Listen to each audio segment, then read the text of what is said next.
is a lamp unto my feet, and a light unto my path.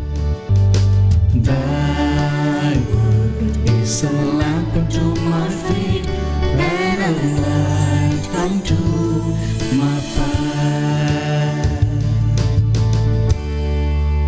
First reading.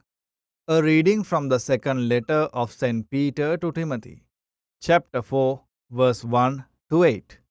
In the presence of God and of Christ Jesus, who will judge the living and the dead, and because he is coming to rule as King, I solemnly urge you to preach the message, to insist upon proclaiming it, whether the time is right or not, to convince, reproach, and encourage as you teach with all patience. The time will come when people will not listen to sound doctrine, but will follow their own desires and will collect for themselves more and more teachers who will tell them what they are itching to hear. They will turn away from listening to the truth and give their attention to legends. But you must keep control of yourself in all circumstances. Endure suffering. Do the work of a preacher of the good news, and perform your whole duty as a servant of God. As for me, the hour has come for me to be sacrificed. The time is here for me to leave this life. I have done my best in the race. I have run the full distance, and I have kept the faith.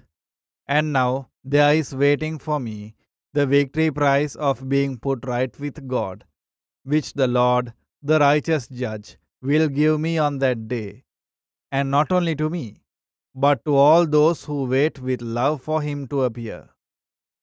The word of the Lord.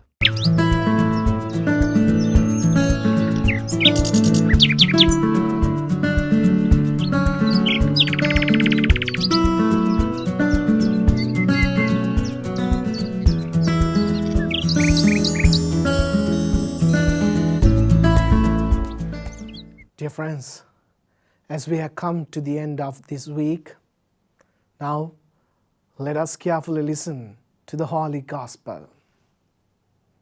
Holy Gospel according to Mark.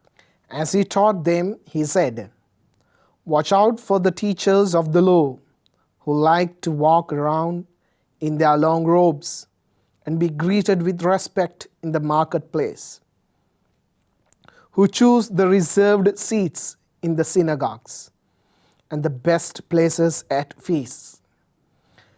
They take advantage of widows and rob them of their homes, and then make a show of saying long prayers. Their punishment will be all the worse."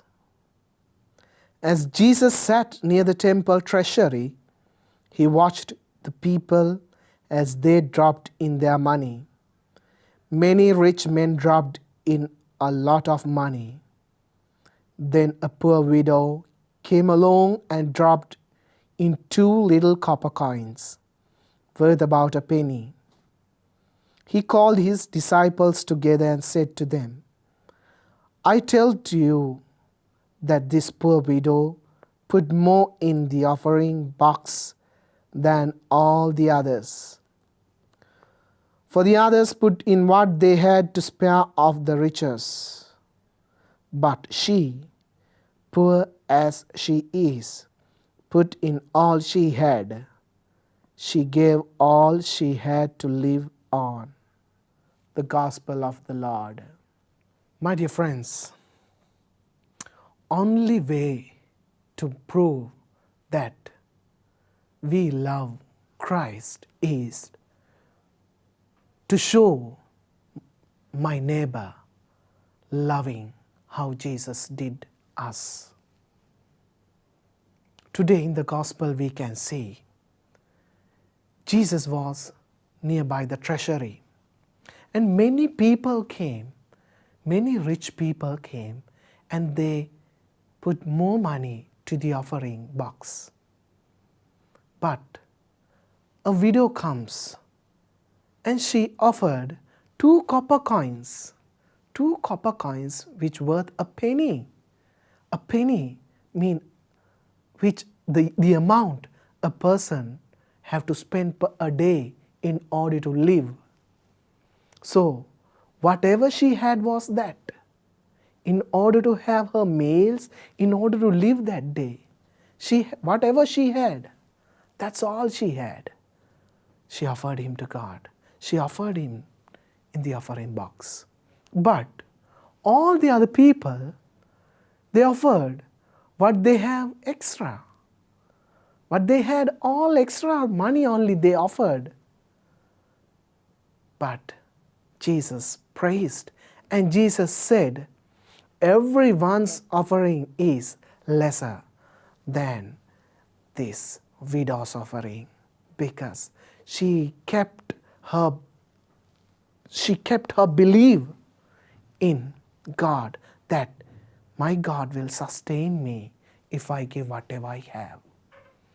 Is it your experience and mine? Do we give our best? Do we increase giving, or do we increase our riches when God bless us? What do? When God bless us, we have to increase the limits of giving, not gathering. What we are doing sometimes, we gather, and we say, I'm doing for God, and I'm giving this and that, but we are not doing whatever we can do the fullest. We are not doing our best. But we are invited, my dear friends, today, as the poor widow. She kept her confidence on God solely, not on anything else. She believed that God will look after her. That's what Jesus said. Her offering is the best, and she will be granted everything.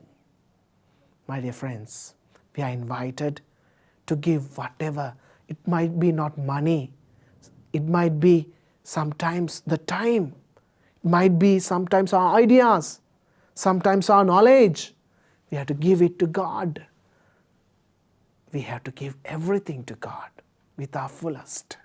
Then God will bless, and God will increase everything according to His measurement.